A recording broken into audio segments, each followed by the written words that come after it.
Yeah, nice try, bro. You're not ruining the intro this time. Good morning, afternoon, evening, or 3 AM, wherever you are.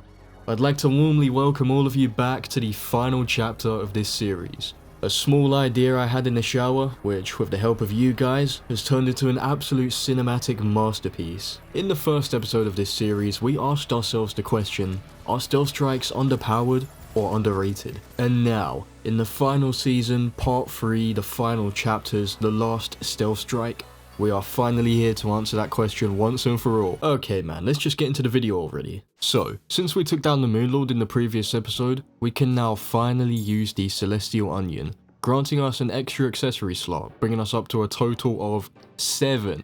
I didn't really know what to fill that extra slot with, so I just used the Ethereal Extorter. Anyways, it was time for an absolute shig ton of upgrades. I mined up the newly generated Luminite Planetoid first, as we'll be needing a ton of that stuff.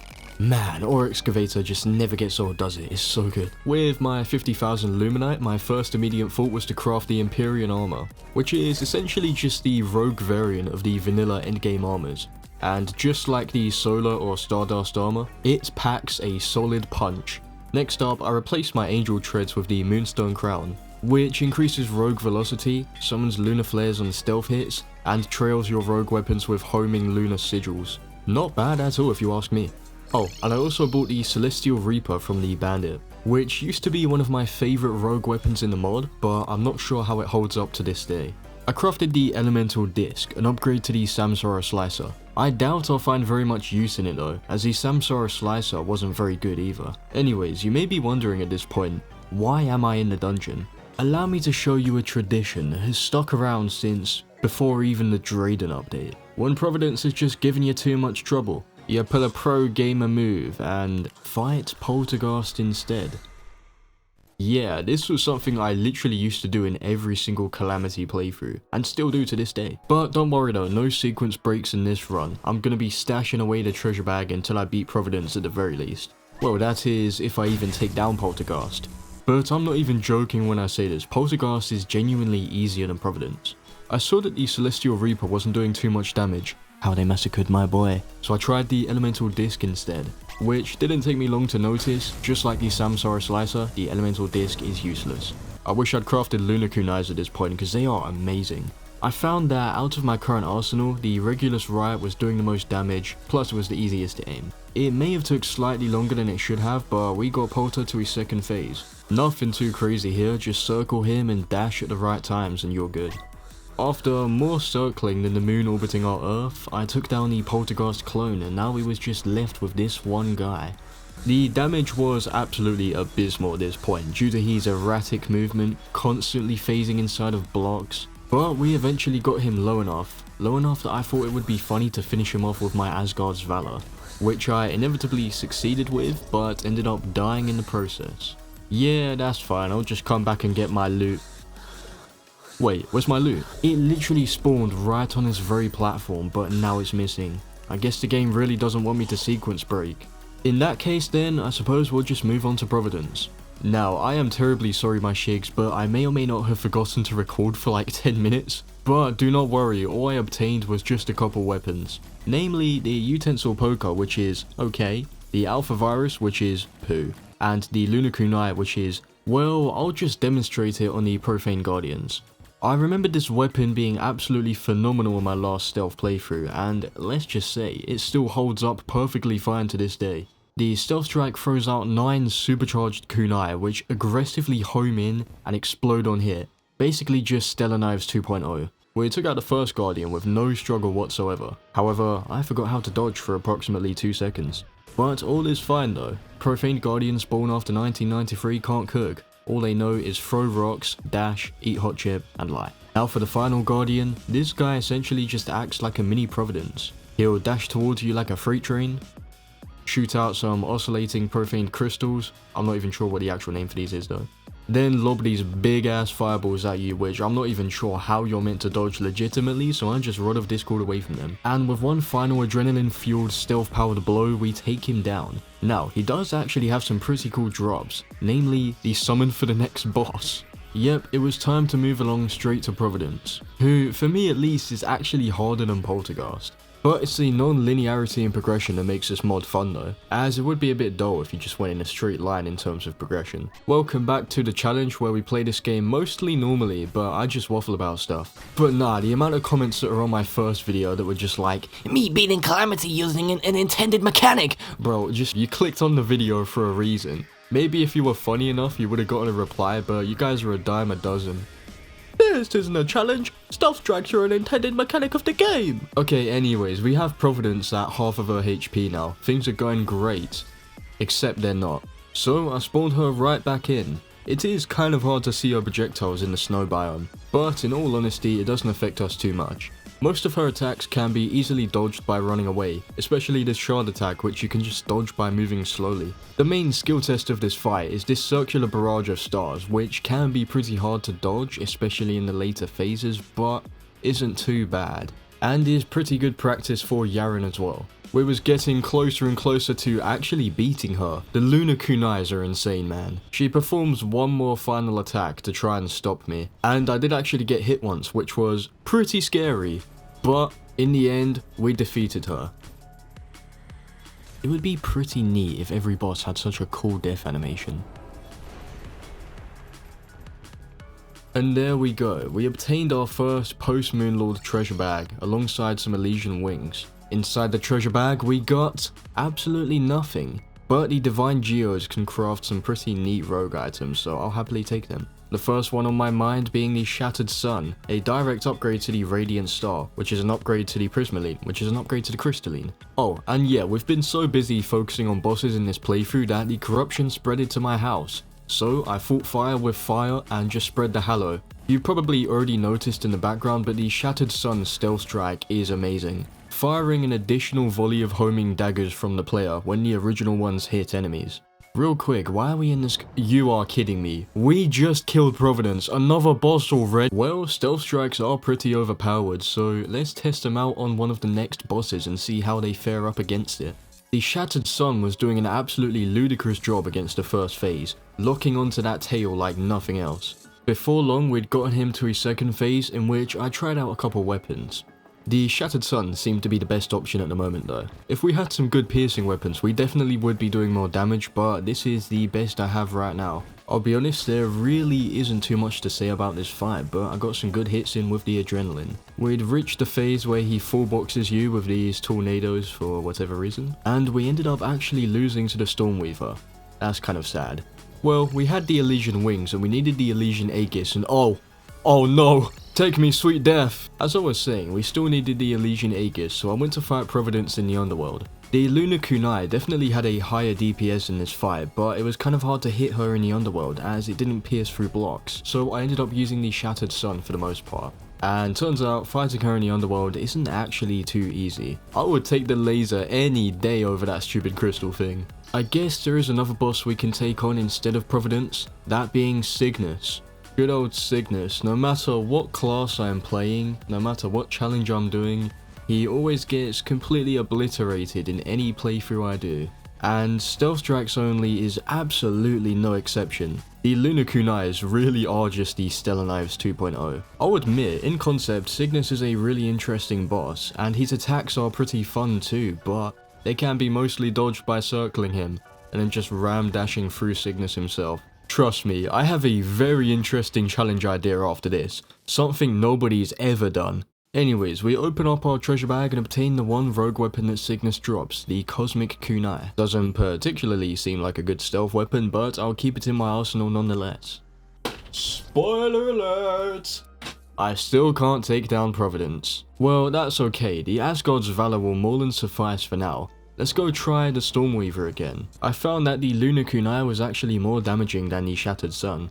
I was getting him pretty low, but I'm really questioning my life decisions after that hit. And to rub salt in the wound, the electrified debuff finished me off. And I still can't beat Providence. Well, it just really wasn't my day today. But I still wanted to try one more boss before I got off. This boss. Where do I even begin? Look at that, I've been hit already. Well, maybe he's not as hard as he used to be. Maybe I've grown. Nope. Still the same old boss that I've fought multiple hundreds of times. If you hadn't figured things out already, Ceaseless Void is my least favourite boss in the entire mod. I try and voice my very legitimate complaints on the Calamity no-hit Discord server, and I just get told, Get good, bro, this boss is easy. Well, playing the victim gets you absolutely nowhere in life, so I'm gonna take matters into my own hands and I'm gonna destroy this boss with my stealth strikes. Believe it or not, I was actually getting pretty far into the fight, never mind. It's the dark energies that just come out of nowhere and snipe you, is what I would say if I was a loser. But I'm going to beat this guy, no matter what. If my current weapons aren't doing enough damage, I'll just get some new weapons. If my armor isn't holding up too well, I'll just craft a new set. And if my skill is the issue at play here, then I will practice night and day. Until I beat this guy. Yeah, I think I'm gonna try again tomorrow. So, after a peaceful night's rest, I decided for this session that I wanted to focus on some upgrades. Defeating Providence gives a big hefty buff to the Ravager, and also makes him drop Bloodstone. Not something we need in particular right now, but it becomes pretty important after we defeat Poltergeist. As you'd probably expect, the fight was about as eventful as Valentine's Day for me. Don't worry guys, we're married to the grind. We got him to his second phase, aka the run in a straight line phase. While it took us a while to get him this low, we eventually took him down, and obtained our Bloodstone from the Necromantic Geode. With that, I crafted as many Bloodstone cores as I could, and then we made the Blood-Soaked Crasher, an upgrade to the Crush Saw Crasher. Now if you've seen the previous episode of this playthrough, you will know how stupidly, utterly, goofily overpowered that thing was. Anyways, I decided now would be the perfect time to finally upgrade our health. And of course, shout out to Agente189 for pointing that out. In most of my playthroughs, I literally forget until I beat Yaren.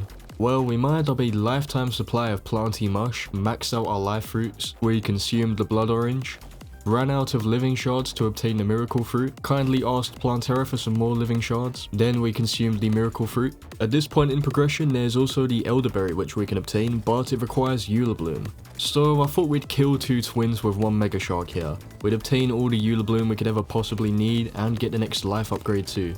I magic mirrored home. Wait, you weren't supposed to keep this clip in. With the ore we mined, we could craft 47 Eula Bloom bars, which was enough for the Elderberry, the Tarragon armor, and then some. Speaking of armor, I compared the new Tarragon armor to my current Empyrean armor, and while the Tarragon armor was definitely the more tanky and defensive choice, I still preferred the Empyrean armor as it just dealt more damage. Now there was a weapon in particular that I saw I could craft with Eula Bloom that tickled my fancy, let's just say that.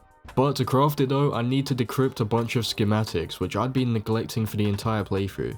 But if we wanted to fight Drayden later on, we'd need to do it, so I guess now's the perfect time. Oh yeah, and do not forget to place down your power cell factories. I made that mistake once, I had to wait hours.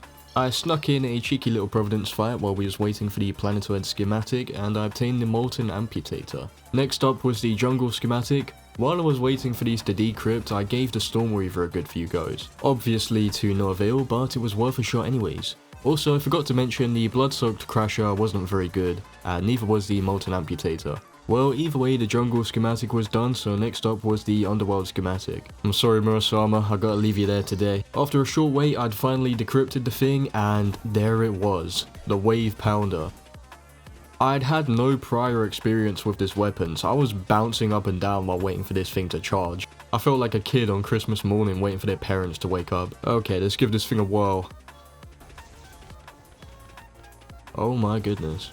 We had seriously struck gold with this one. I could not wait to try it out on the Stormweaver.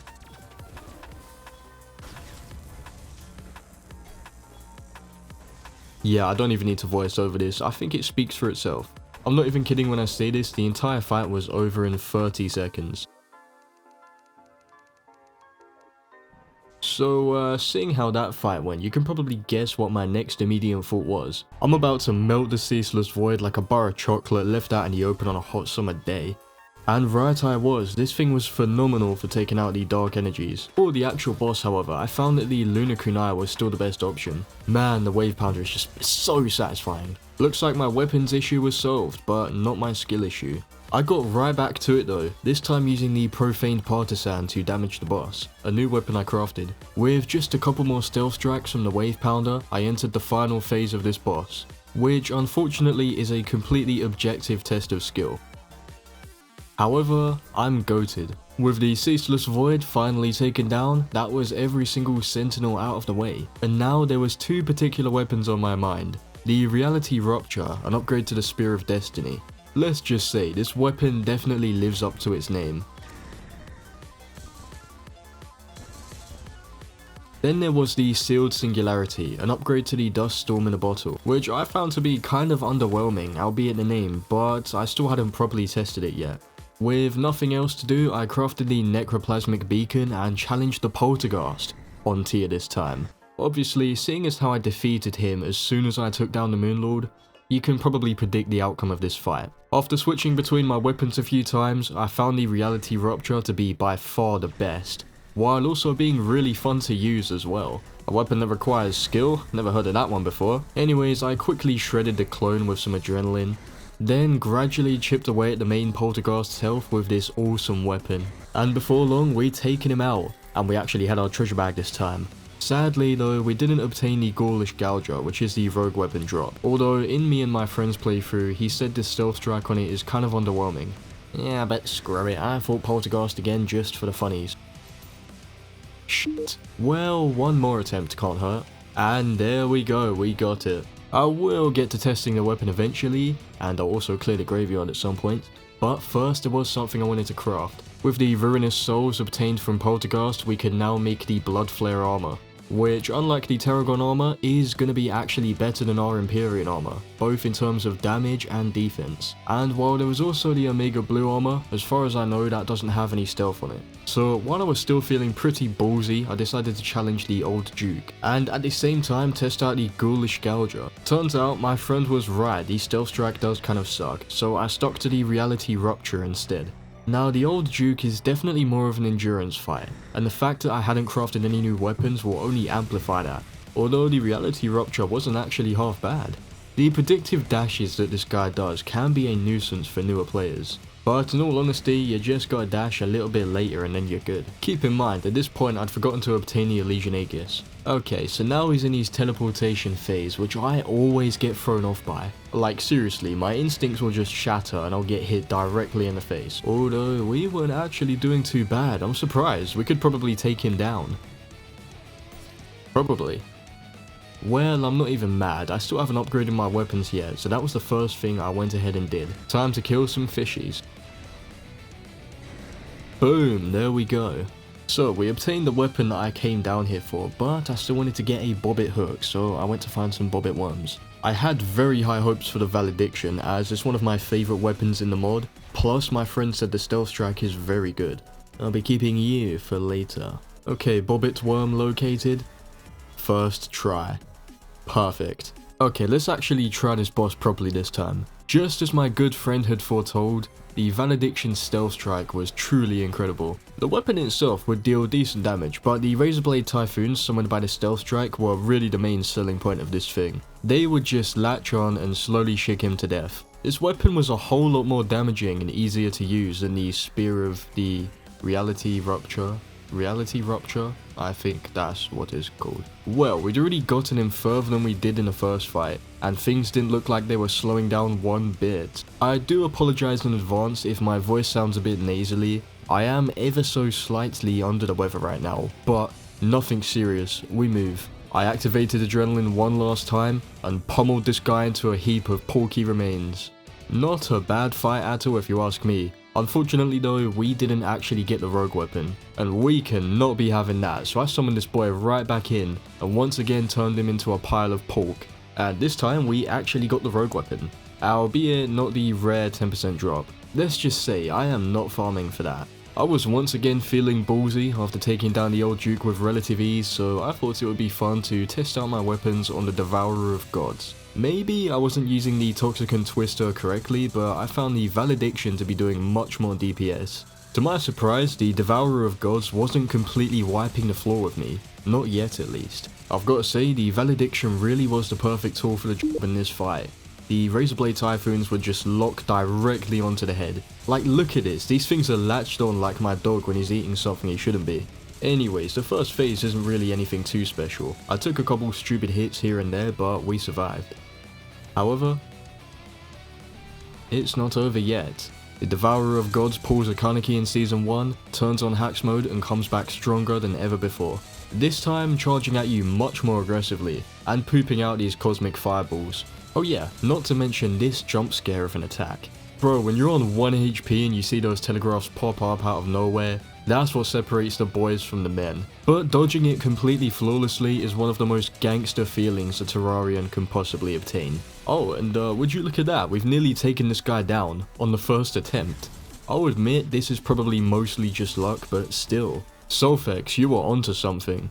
There is kind of a cheat code with the second phase though. Just move in a figure 8 pattern and dash through his head whenever he comes near you. And if I can pull this off with the Asgard's Valor, you can definitely do this with the Elysian Aegis. This simple life hack that the Calamity devs don't want you to know allowed me to charge up adrenaline once again and... well, I didn't mean to actually beat this guy. I guess now we fight Yaren? Well, by no means am I complaining, I'm hyped as shig right now. Sadly, we didn't get the rogue weapon, but still.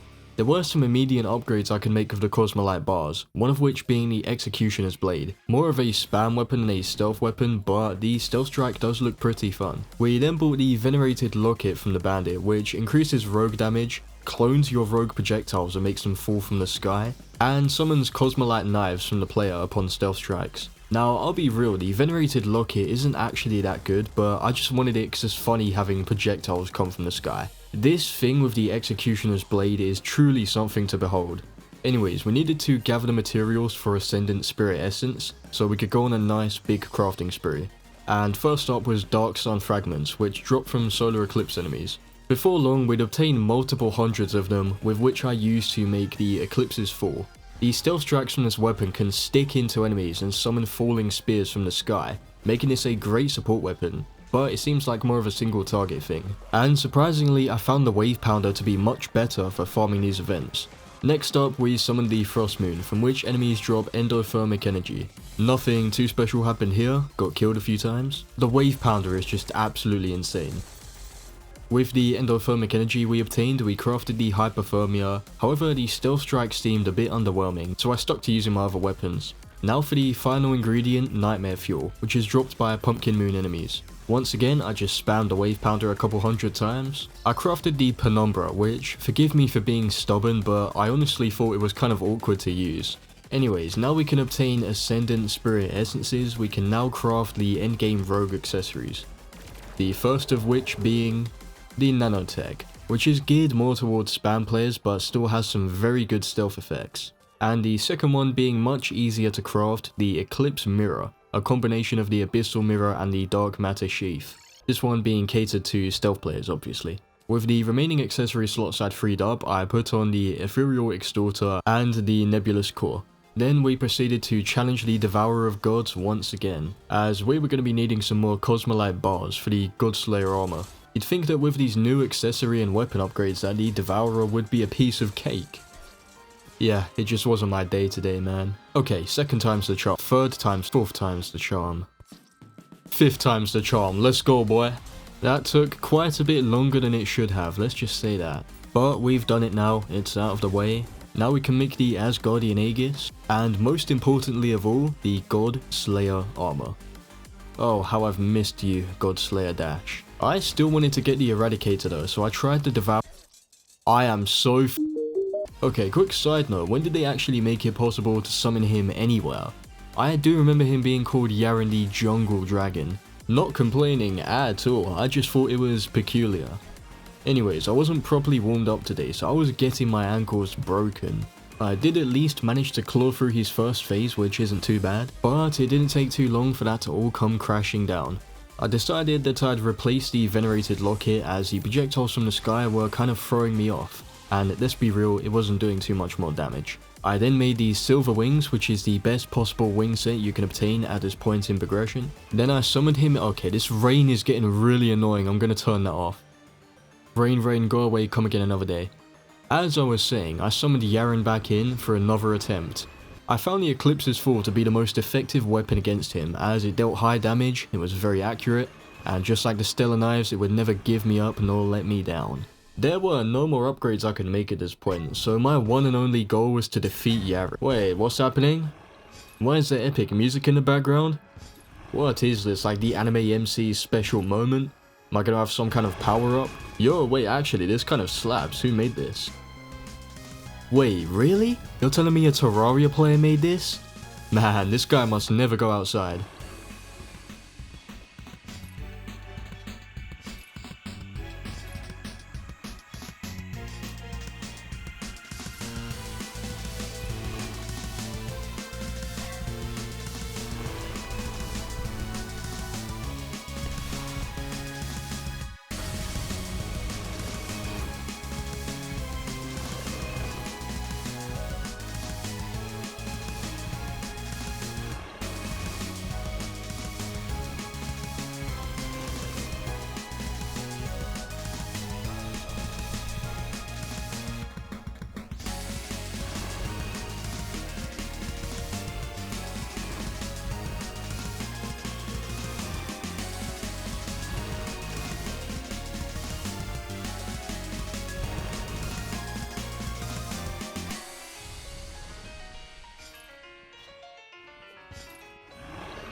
Well, I can't exactly say I expected Yaren to go down this quickly.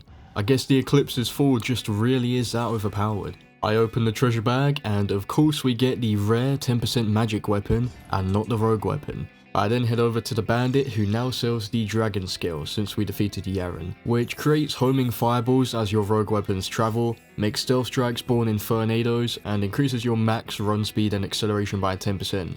Not a bad accessory. However, I still wanted one of Yaren's rogue weapons, the Wrathwing. Will I be able to defeat Let's try. I think I'm gonna go and get some rest. So I came back the very next day with the new goal of mining as much auric ore as possible. It feels a bit surreal that we're near the endgame already. Don't worry though, I'll be obtaining every endgame rogue weapon and I'll be attempting the boss rush. Anyways, with a grand total of 720 auric ore, we crafted it all up into bars. I made the Seraphim, the final upgrade to the crystalline. I've got to say this weapon does have a pretty awesome looking stealth strike, so we'll see what we can do with this thing. Next up I made the Seared Pan, an upgrade to the utensil poker. At the time I didn't exactly have the highest hopes for this weapon, but we hadn't properly tested it out yet, so we'll find out soon enough. And now for the moment we've all been waiting for, the final armor upgrade we can make in this series. The Auric Tesla armor. And it still has the Godslayer dash, let's go! There was another weapon I had my eyes set on, the Dynamic Pursuer, an upgrade to the best weapon in the entire game, the Tracking Disc. But it requires the Eradicator dropped from the Devourer of Gods, so I challenged him once again. And yeah, don't worry, I only nearly died this time.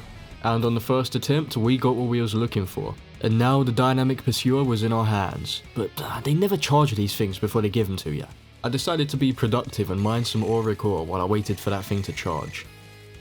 With the auric ore we mined, I crafted the Auric Quantum Calling Cell. Man, that's such a nice word to say. Oh yeah, nearly forgot to take this thing off charge. So with our maxed out codebreaker, we FaceTime Drayden. He gives us a choice out of 3 different mechs, and I picked the only correct choice. Ares. Welcome to the most awesomely designed boss in this entire mod, but with some of the worst execution I've ever seen. No hate though, I love the Calamity Mod to bits, but This is the biggest attack spam boss I've ever seen, especially the phase of all three, but you can just go horizontally for that one. Anyways, we made pretty short work of the first phase, and now we move on to the twins and Thanos.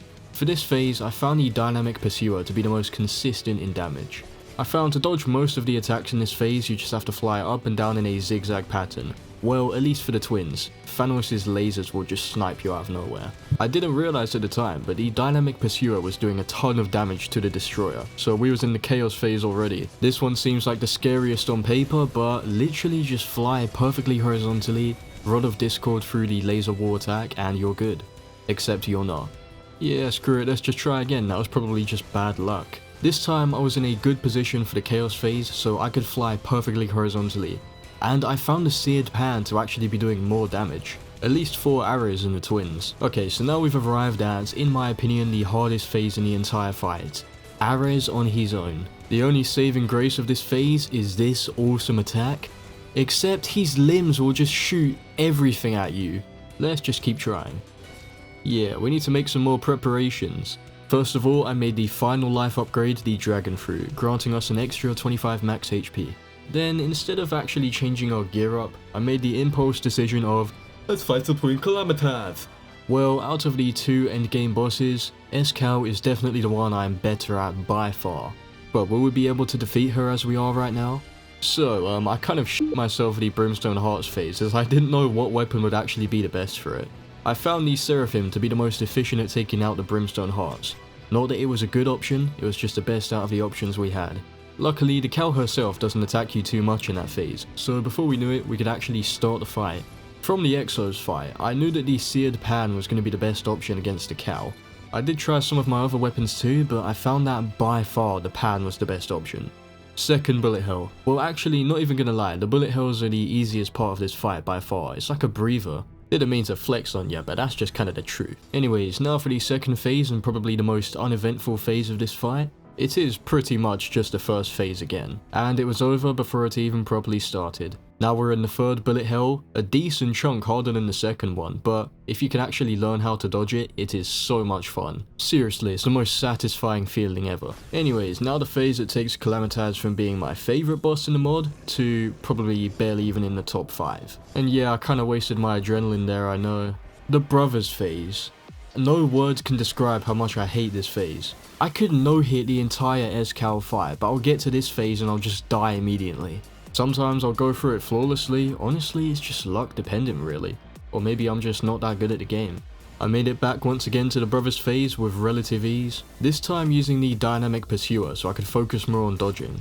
And yeah, what? This is actually working? Would you look at that, we'd actually taken one of them down. Just got to lock in on this one and there we go, we've done it. And there we go, now it's time to demolish the rest of the... Yeah, I'm gonna take a break. As much as I love dealing a shig ton of damage, the glass cannon build wasn't really working for us at the moment. Okay, I'm leaving this one in, this was pretty funny. I realised now would be a great time to go and obtain that rogue weapon from Yaren. Can't be too hard, right? Who would win? Big ass dragon or frying pan? We open our treasure bag and bausch, there we go. I gave the Wrathwing a quick test drive on the Exos. And while it didn't do as much damage as the pan, it was homing and a lot easier to use. Okay, so at this point I decided to stop lying to myself, I seriously needed the survivability. The glass cannon just wasn't working anymore. I converted to the dark side and reforged all my accessories from silent to warding. Then I received a small loan of 35 platinum from the bandit. You may be wondering, why are you fighting Ravager, isn't he like pre-Moon Lord? Well, you would be correct, but there is a little something we needed from him. We'd ran out of bloodstones, so I needed to make some more for a certain accessory. The Chalice of the Blood God, which we replaced the Ethereal Extorter with. Probably the single best survivability accessory in the entire game. Increasing your max health by 25%, making your potions heal you by an extra 25%, decreasing the potion cooldown by 25%, and giving you an extra 2 HP per second life regen. Oh yeah, and it converts your damage taken into a whole bleed mechanic, which is like, yeah. Looks like that still wasn't enough though. Well, let's give the Exos one more attempt, then I'll head off for the day. For this attempt, I mainly used the Wrathwing instead of the pan, so I could focus more on actually dodging the attacks. Then, of course, once we get to the Chaos phase, I switch back to the pan. The fight was moving at a considerably slower pace, considering we had less stealth regen now. but in all honesty, the defense more than made up for it, especially when we got to this guy's final phase. I could tank so many more stupid hits now without having to worry, and for the first time, we actually took this guy down. Now moving on to Thanos. After switching between a few weapons, I found the Dynamic Pursuer to be doing the most damage to him. Eventually the twins came back. Now I usually take them down first, so I switched back to the Wrathwing and focus entirely on them. After somehow not getting hit after doing this, Thanos dips out, leaving us with just the twins now. They do have special attacks this time, however the green guy almost never hits you, and for the orange guy you can just use his Slime Mount or Rod of Discord through the laser. With this tactic we were barely getting hit at all, with our defense being an extra safety net. Now with Ares and the twins taken down, we were left with the final mech. Now this guy can be an absolute pain in the shig if you don't know what you're doing. Especially this attack right here, but you just gotta kinda go like in the middle of him and then, well, he'll coil around you, but you should be perfectly fine. I switched to the Seraphim here as I thought it was actually doing more DPS. I'll admit if we was using the Dynamic Pursuer he would be gone already, but this was tense. This was gonna be a close fight. Man, when he coils around you like that, but there we go. We're taking him down. My heart was beating at like 20 shigs per second. Seriously, I did not expect to win against this guy so quickly, but maybe I'm doubting myself, maybe I am just that cracked. Anyways, with the defeat of the Exos, we obtained some inventory filler, a new rogue weapon, and most importantly of all, Exo Prisms. Oh yeah, and I nearly forgot about the Draiden's Heart as well, that thing is phenomenal. So I replaced my Dragon Scales with the Draiden's Heart, tested out the new Refraction Rotor we got from the Exos. It's not that good. The Wrathwing does more damage, and it's homing. For all this crafting we were about to do, we were going to need some more Ascendant Spirit Essences, so I grinded the Pumpkin Moon, Frost Moon, and Solar Eclipse all over again. We then crafted the Draiden's Forge, the culmination of every single crafting bench we've previously obtained. And now with that in our hands we can synthesize some Miracle Matter, and craft our first Exo tier weapon, the Supernova. If you have a keen eye, you'll have noticed that this was the weapon we used in the intro for the very first video.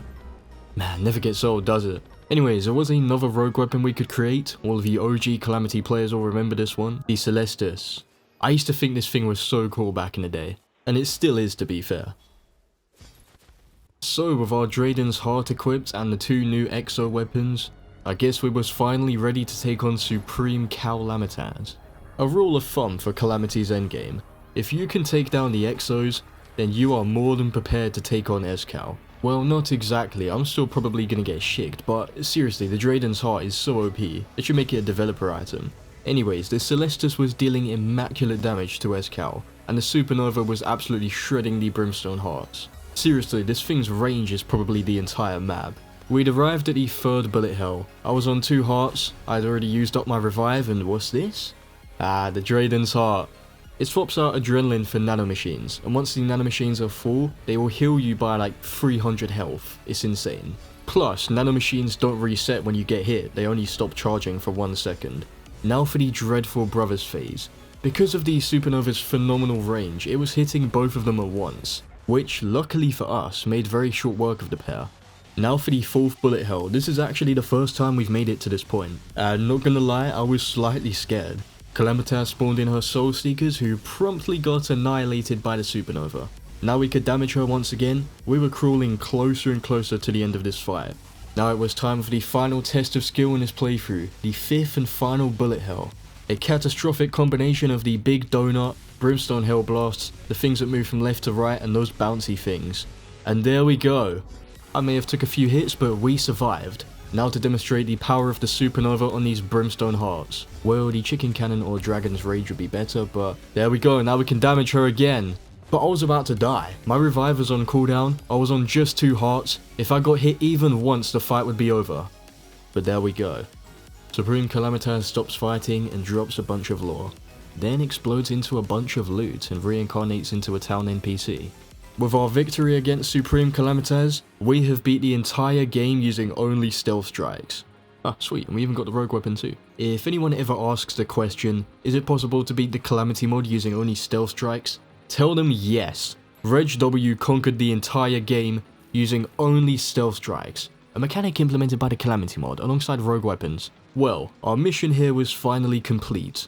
But the story doesn't end just yet. Now that we can say we've officially beat the game, it was time to have some fun. Supreme Calamity drops a material called Ashes of Annihilation, which when combined with exoprisms and auric bars, create shadow spec bars, used to craft only the finest tier of weapons, armor and accessories in the entire game. And the 2 rogue weapons we can make with shadow spec bars are no exception, the first of which being the Nano Black Reaper. The Stealth Strike causes the scythe to make homing after images instead of energy blades, which will aggressively lock onto enemies and completely annihilate anything in their path. And now for the final rogue weapon we're gonna craft, the Scarlet Devil. A slow firing but ludicrously powerful javelin. The Stealth Strike causes it to, on enemy hits, explode into a big star of balls?